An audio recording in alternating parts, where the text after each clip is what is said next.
លេងដូចក្តិតអាចណាហើយចង់ឲ្យគេចូល support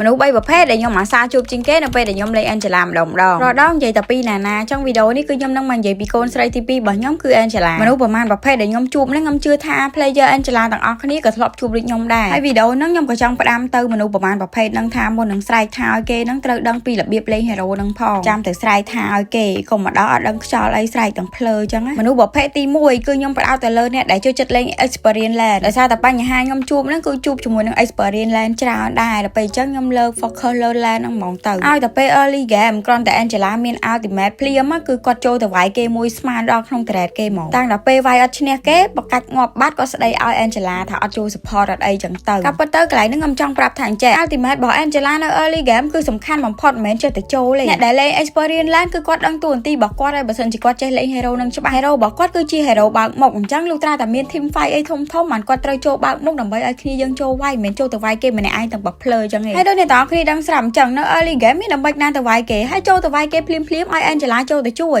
អត់យល់ហ្មងប៉ុន្តែវាមានអ្នកខ្លះវាចេះទៀតគេថាបើសិនជាយើងចូលគេកន្លែងហ្នឹងគេវាយបានហើយទីប៉ុណ្ណឹងគឺកំពុងតែពេញ farm ហើយទាំងខាងយើងទាំងខាងគេហើយចុះបើសិនជា hyper ត្រូវចូលទៅដើម turtle គេ Angela អត់មាន ultimate គិតមិនដោយសារតែ Angela គឺសំខាន់តែ ultimate ហ្នឹងហើយបើអត់មាន ultimate ហ្នឹងចូលទៅវាយគេមិនកើតអញ្ចឹងមកខ្ញុំចង់និយាយកន្លែងហ្នឹងថាអញ្ចេះ ultimate របស់ Angela គឺ early game វា cool down យូរណាស់ដល់ពេលអញ្ចឹង team fight មួយគឺសំខាន់ខ្លាំងមែនតើបើអ្នកទាំងអស់គ្នាចង់ឲ្យ Angela ចូលទៅ support អ្នកទាំងអស់គ្នាអាពេលចិត្តងាប់អីបន្តិចបន្តួចហ្នឹងលុះត្រាតែចាប់ពីពាក់កណ្ដាល game ទៅព្រោះអីទ្រាំដល់ mid game ហ្នឹង ultimate Angela គឺវា cool down លឿនជាងមុនហើយមាន item មានអីចឹងទ្រាំតែមាន team fight គឺមាន ultimate វិញហើយខ្ញុំសង្ឃឹមថាអ្នកទាំងអស់គ្នាដែលលេង experience land គួរតែយល់កន្លែងហ្នឹងពី Angela បន្តិចកុំអាងអីខ្ញុំ support អត់ចេះមើល map ទេបាននៅចិត្តអីបាត់ដៃបាត់កអញ្ចឹងមុននឹងចូលដល់ប្រភេទមនុស្សទី2ខ្ញុំសូមបរិយាកម្មបន្តិចសិនថ្ងៃនេះម៉ោង3នឹងមានការត្រឡប់មកវិញជាមួយនឹង skin legend Leslie ហើយមកជាមួយនឹងការ free ticket ផងដែរដើម្បីទិញ diamond បានតម្លៃសមរម្យរហ័សហើយនឹងសុវត្ថិភាពអ្នកទាំងអស់គ្នាអាចទៅរកនៅក្រៅ baby store បានហើយចំពោះកញ្ចប់ណែនាំវិញគឺមាន3ដូចរាល់ដងដែរចំពោះកញ្ចប់ណែនាំ3ហ្នឹងគឺដាក់ឲ្យទទួលបាន all ticket ហ្មងអញ្ចឹងអ្នកទាំងអស់គ្នាឆ្លាញ់មួយណាកុំភ្លេចឆាតចូល page ក្រៅ baby store ដើម្បីធ្វើការ pre order មុននៅពេលដែលល្ងាចម៉ោង3ហ្នឹងគឺគាត់នឹងធ្វើការដាក់ជូនអ្នកទាំងអស់គ្នាហើយចូលមកកាន់មនុស្សប្រភេទទី2របស់យើងតទៀតគឺខ្ញុំផ្ដោតទៅលើ experience ដូចគ្នាមនុស្សប្រភេទទី2នេះគឺចូលចិត្តច្រឡំតែខ្លួនឯងហ្នឹងជាមនុស្សដែលកាប់មិនមុតដុតមិនឆេះចូលវាយគេម្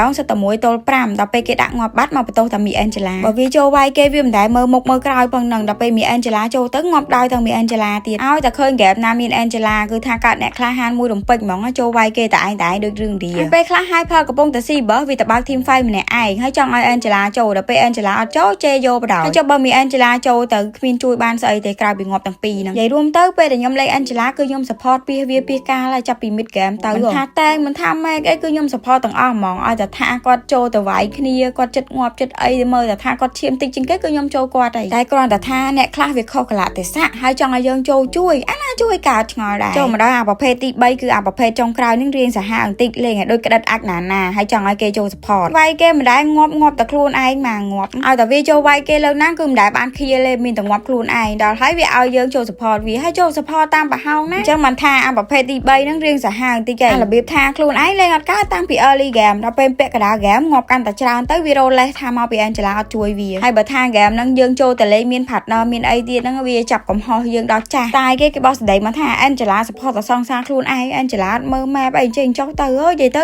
Angela ហ្នឹងចាំតែខុសមកមួយថ្ងៃហ្នឹងតែខ្ញុំមិនខ្វល់នឹងសម្ដីមនុស្សមួយចំនួនដែលខួរឆ្កាយអញ្ចឹងទេយល់រួមតែវាលេងអត់កើតគឺខ្ញុំមកចូល support វាទេខ្ញុំសុខចិត្ត support សងសាខ្ញុំហីខ្ញុំភាគច្រើនគឺខ្ញុំចូលលេង classic តែពីរអ្នកសងសាខ្ញុំទេអញ្ចឹងចង់ណាគេថាខ្ញុំចូល support តែសងសាខ្លួនឯងគឺខ្ញុំអត់ខ្វល់ដែរព្រោះអីសងសាខ្ញុំលេងខ្លាំងតែបើនិយាយចំទៅអ្នកដែលខ្ញុំជួបប្រហែលប្រភេទហ្នឹងគឺសិតតែអ្នកដែលអត់យល់ពី hero អីទេគឺគាត់ចេះតែនឹកឃើញនិយាយតាមអារម្មណ៍របស់គាត់ទៅហើយបើសួរថាខ្ញុំប្រកាន់អត់បើសិនគេមកជេរខ្ញុំជេរទៅវិញខ្ញុំប្រកាន់ដែរអាណានៅសុកអីគេជេរ free មកអញ្ចឹងវីដេអូរបស់ខ្ញុំគឺមានតែប៉ុណ្្នឹងឯងសម្រាប់អ្នកទាំងអស់គ្នាដែលជា player Angela ធ្លាប់ជួបបញ្ហាអីខ្លះកុំភ្លេច comment ប្រាប់ខ្ញុំម្នាក់មួយផងជួបគ្នានៅវីដេអូក្រោយខ្ញុំនឹងធ្វើវីដេអូដាក់ទូ skin វិញហើយបាយបាយ